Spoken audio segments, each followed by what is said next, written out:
All right, guys, good news. I got my car started again. It's running fine now. Awesome. All right, let me tell you guys what happened, all right? So basically, yesterday I was parked at a Wendy's, right? Went in to get some uh, crispy chicken sandwiches, came out. I was like ready to go. Try to turn on my car. And I only parked it for like freaking, I don't know, like maybe like 10 minutes at most. I was like, trying to get it started, and it didn't start. It didn't start. I was like, what happened? What happened? It didn't start. It's like, I got in, right? The remote worked. I got in. Everything else worked normally. Heard all the chimes, the rings, and everything. And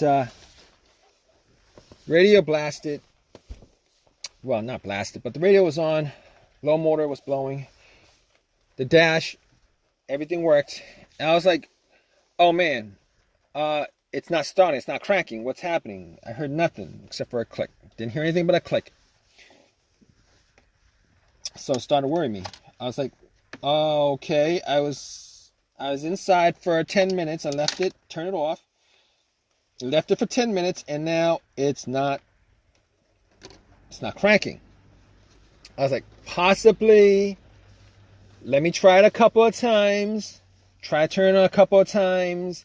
Trying to turn it on 10 times. Every single time, click, click, click.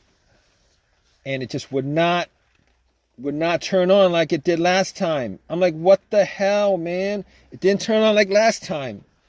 Because this isn't the first situation that this happened, because I had at least a couple of situations over the last couple months where I wasn't able to get it to crank. Same scenario.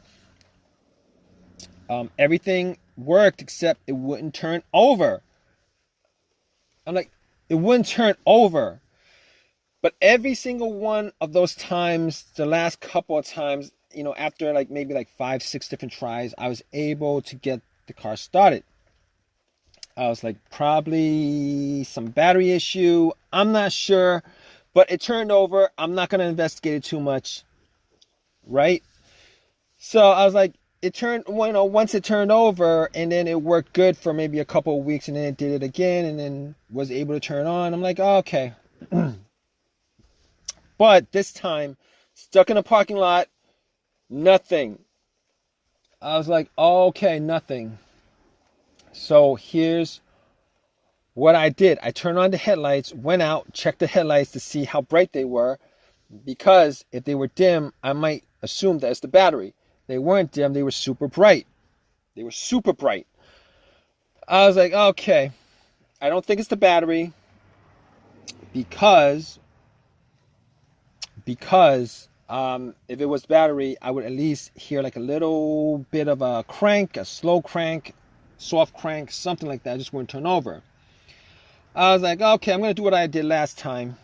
I opened up the hood, and I was like, I'm going to wiggle it a bit, wiggle the wires, wiggle the terminals a little bit, which I did. I wiggled the terminals, and it didn't work this time. Unfortunately, it didn't work this time. All right, there was some white bluish corrosion on both the terminals, and they were loose. So I was like, okay.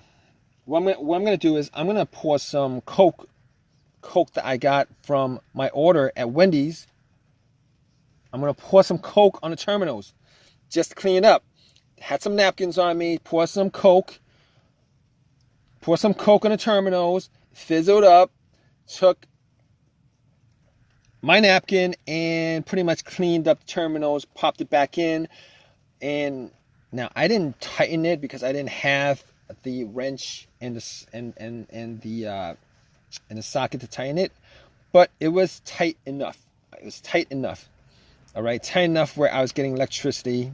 But look, sometimes that could be caused because it's loose, but not this time, I don't think. Anyway, try to turn it on, and still had the same situation. All right, no deal on that. So I was asking a couple cars. There's this one guy who was okay with giving me a jump, put the cables on and try to turn on, and still nothing. Waited 2 minutes with the cables on, turn on, nothing. So I knew it wasn't the terminal that was the problem. So at that point, I was like, all right, thanks, man. Appreciate it. Appreciate the help.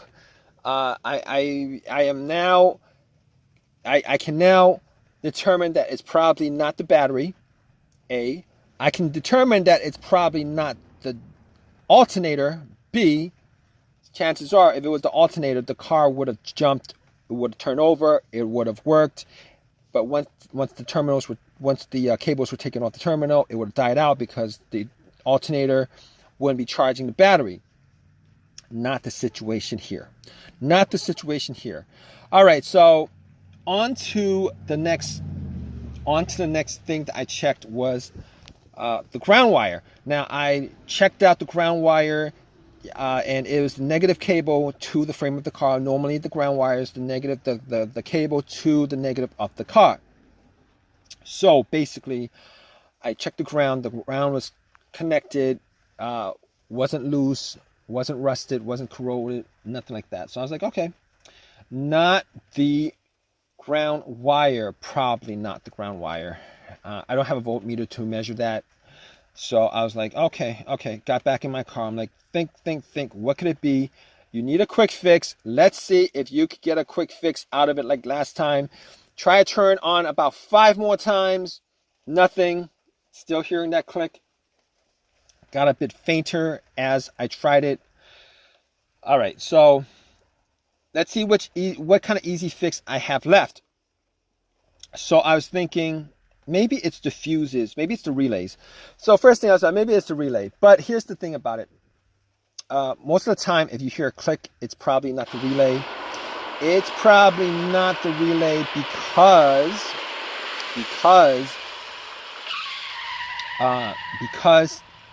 if you hear a click, that means the relay is working. It's actually relaying electricity from the battery to the relay to the alternator.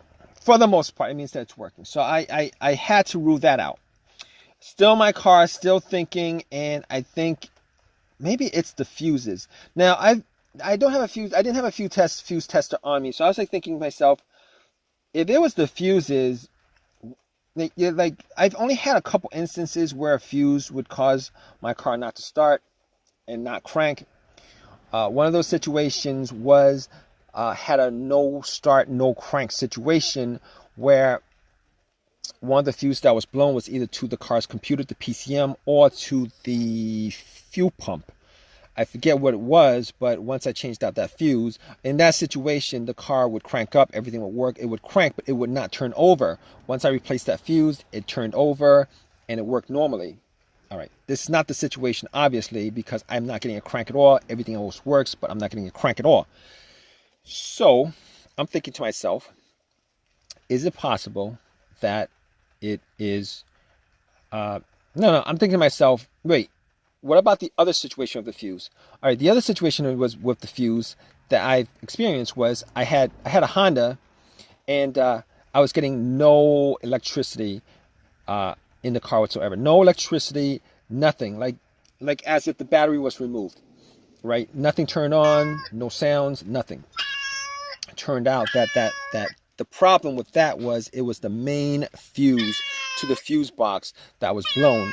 And the way that I figured that out was I happened to have 2 screwdrivers, and I connected to the 2 metal ends of the screwdrivers from where the terminals were on the fuse, and it got the car to turn on and start, etc., etc. But that's not the situation here, because I am getting everything to work except the fact that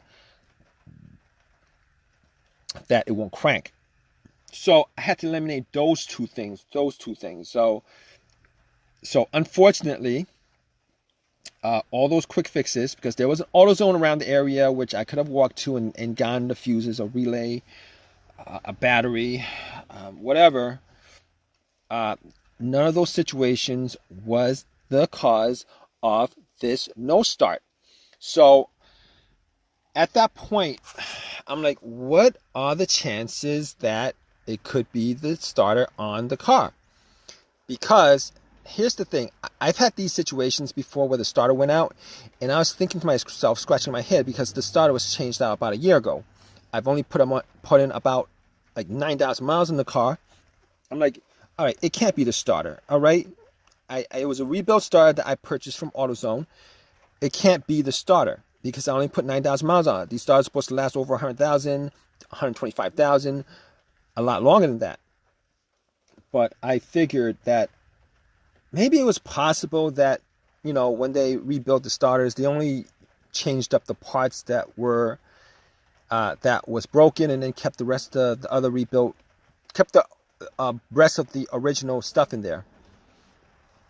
So I was like, and then it popped into my head, maybe it's the PCM. Maybe I'm having this computer issue, which I did not want to have, which is like the worst situation, maybe worse than replacing a starter if that was the situation. So I'm like, all right, I have a $19 OBD2 scanner. Most of the times, these scanners will not pick up issues with no start issues. All right, not the $19 ones anyway. So I popped it in, and it connected to the car's computer, read out everything. There was no codes, no issues, etc., just like what I thought. And figured out that it was not the car's computer that had any kind of issue connecting to the rest of the car. So I was thinking to myself, okay, so we got that sorted out. And I am thinking at that point that it was probably the starter, and I probably have to replace the starter again, but I wasn't 100% sure of it. So anyway, 2 hours later, I waited for AAA to pick my car up. I waited 2 hours for AAA to pick up my car. All right, AAA picked up my car and had it towed to my house, where I went through all the different steps of checking out all the fuses, the relays, the grounds, just double checked on all those things that I knew probably wasn't an issue. Tried bumping checked out the voltage on the battery, which was 100%. It was like 12.6, 12.7 volts. So at that point, I knew for a fact that it probably was not any of those things. It was probably the starter. Took out the starter relay, tried to bump the starter to see whether the starter bumped or not. There was a little pin test. You guys don't know about that, you guys could go and check out a video on that. Did the pin test where I connected the two terminals, and it did not bump. Once it did not bump, I was like 99% sure it was a starter. Went and took everything off, got to the starter, and pretty much connected a line directly to the solenoid terminal. Direct connection to it. It did not bump. It did not start. So at that point, I knew that it was 100% the starter. Took the starter out, went to AutoZone, had them retested, had them tested out, and it was the starter. It didn't work. It was broken.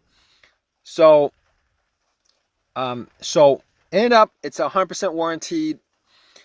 They swapped it out, and I could have gotten a brand new starter, but